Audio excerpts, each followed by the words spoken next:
Welcome back to the Crochet Credits. That's my friends at yarnspirations.com. I'm your host Mikey. Today we're going to work on the sedge stitch that you see here and then the spiked sedge stitch.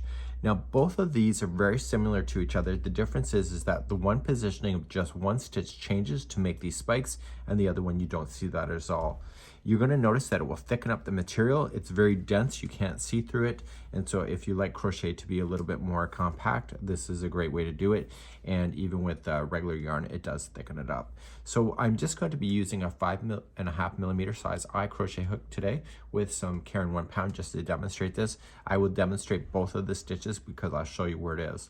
So let's begin. Both of the types of stitches, the spiked or the regular stitch, has a stitch count of multiples of 3 plus 5. So you'll go 3, 3, 3, 3. When you're happy with the width, add 5 more. So it's multiples of 3 chains plus 5. So 1, 2, 3. There's one multiple. 1, 2, 3. 1, 2, 3. And 1, 2, 3. When you're happy with the length of it or the length of the chain, you can measure it down on something if you would like to match, add 5 more. So 1, 2, 3, 4, and 5. Let's begin row number 1. In row number 1, you're going to go across second chain from the hook and you are just going to single crochet. I always choose the back hump of a chain. If you don't want to, then don't, and just single crochet yourself all the way across your chain for row number 1. When you get all the way to the end of your chain, just turn your work and let's begin row number 2. Let's take a look at the diagram. For row number 2, it's the regular sedge stitch. It's not spiked. We can't do a spiked yet. We have to wait to the 3rd row and beyond. So a sedge stitch is 1 single crochet, 1 half, and 1 double all into the same stitch. Skip 2 stitches and then do the same thing. So single, half, and double. And you're going to do that all the way across. These last stitches here, there's going to be 3 stitches left. You're going to skip these 2 and then just single into the last one. So if you want to continue along then row number 3, if you don't want to do a spiked, you're just going to continue the same formation, just going back and forth, and the spike will look completely different. So I'm going to show you row number 2 and also 3 of using the regular sedge stitch, but then I'm going to come back and do number 3 and show you how to do the spike stitch because the positioning is different, and I'll come back to that in a moment. So let's do row number 2. You're going to chain 1 and you're going to single crochet in the same one that you're coming out of, and in that same stitch you're then going to half double crochet, and then in the same stitch you're going to double crochet. So there's always going to be 3 stitches in a regular sedge stitch. You're going to skip 2, go to the 3rd. So start off with a single, half, and then double. I'll show you one more time. So you're going to skip 2, go to the 3rd, single, half, and double. So do this all the way across and I'll meet you at the end of the line in a moment. If your stitch counts are right after you do this sedge stitch, you're going to skip 2 and you'll have 1 left and it will be 1 single crochet. And now let's turn our work and we're going to begin row number 3. I'm going to show you the regular stitch first and then I'll show you the spike stitch second. Let's start the first. So if you wanted to mix and match between the spike and the regular, you can. You may want to do 1 row of the spike, next row of the regular, you decide. Here's what the regular will look like. You'll chain up 1 and you'll single crochet into the first, and then you'll do a half and then a double, just like you already just did. The difference is that it looks different underneath. You are going to go to the single crochet here, so you're skipping 2 stitches. So skip the double, the half, go to the single, and then single into that one, half, and then double. And you'll see that this makes the material very dense. So skipping 2, go to the single, so single, half, and double.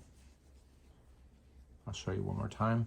So skipping 2, go to the single, so single, half, and double. Do this all the way across and I'll show you how to finish the row.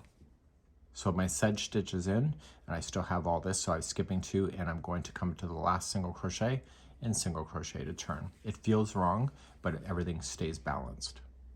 So that was the regular sedge stitch. So you can go back and forth over and over and over, and then on the last row you can just do a single crochet row in order to have the balance if you want that. So what I would also recommend too is if you look at the diagram that I showed you, the last row should be going in this direction. See what this yarn is? This is where we started, so we chained and then we came back. I would do the sedge stitches back and forth, but the last row going in the same direction, going this way where this tail is. So let me just rip this out and I'll show you the spiked sedge stitch now. So now that we just did rows number 2 and 3, we did the regular sedge stitch. The spiked one is different. The double crochet does not share the same stitch like it was. Okay, so what's going to happen is that this double crochet is going to come all the way down into this single crochet down here, and the yarn is being dragged across. It's double-sided, so you'll see it on both sides.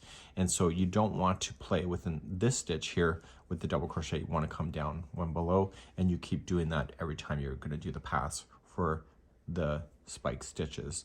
Now what you can do is that one row you could do regular sedge, and the other one you can do a spike. You can mix and match, and you can do whatever that makes you happy. Let's begin to do the spiked version of the stitch. Let's do the spiked version, and you were going to start off like you already know, so you're just going to chain up 1, and you were going to single crochet into the very first one that you're coming out of. You're also going to half double crochet into the same one, and it's the double crochet that is going to change. So in a regular one we would have double crocheted in that same one and then carried on. This time we have to come on down here.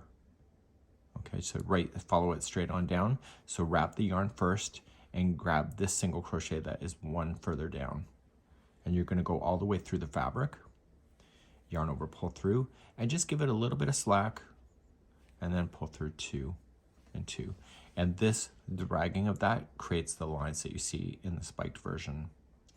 To jump to the next one, you're going to skip 2 stitches, 1 and 2, but just look for the single crochet. It's just easier, so it's right there, and you were going to single, half,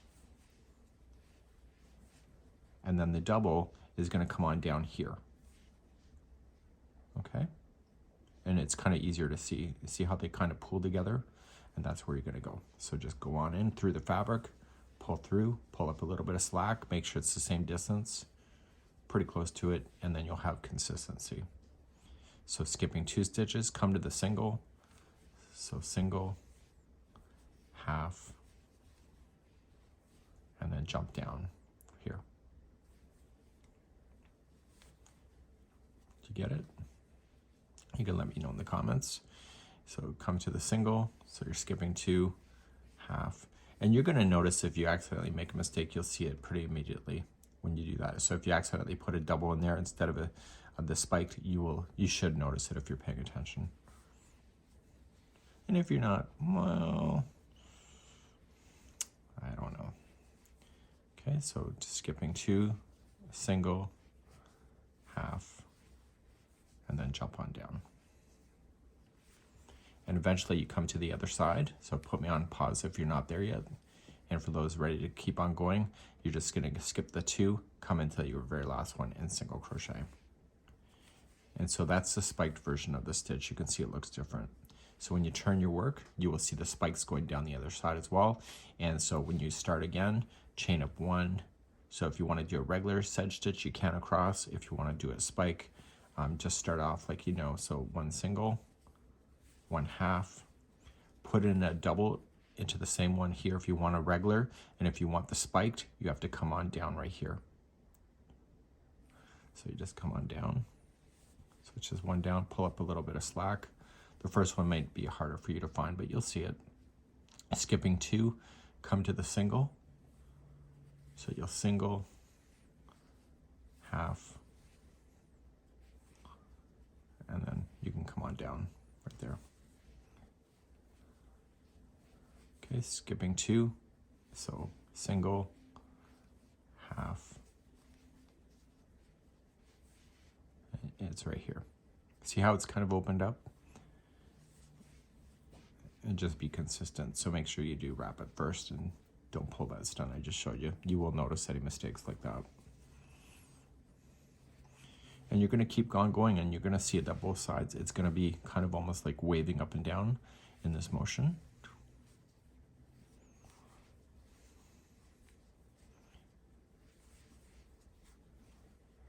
And so you see that this actually thickens the material more than the regular sedge stitch as well. And eventually you come all the way to the other side, skipping 2, single into the other. So I highly recommend when you go to finish this, you want to do a single crochet row across.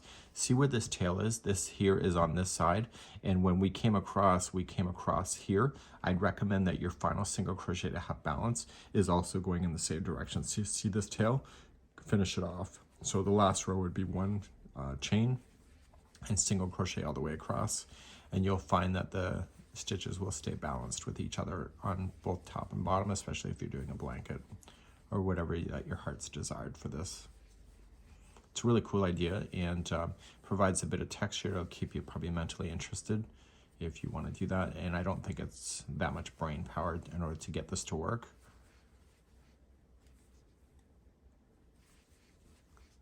But you can see that this last row is just single crochet going across in this direction. Make sure you go all the way to the last stitch. You see how it just automatically just stays within the center, so you got a nice top and bottom. So this is the sedge stitch, and both regular and spiked.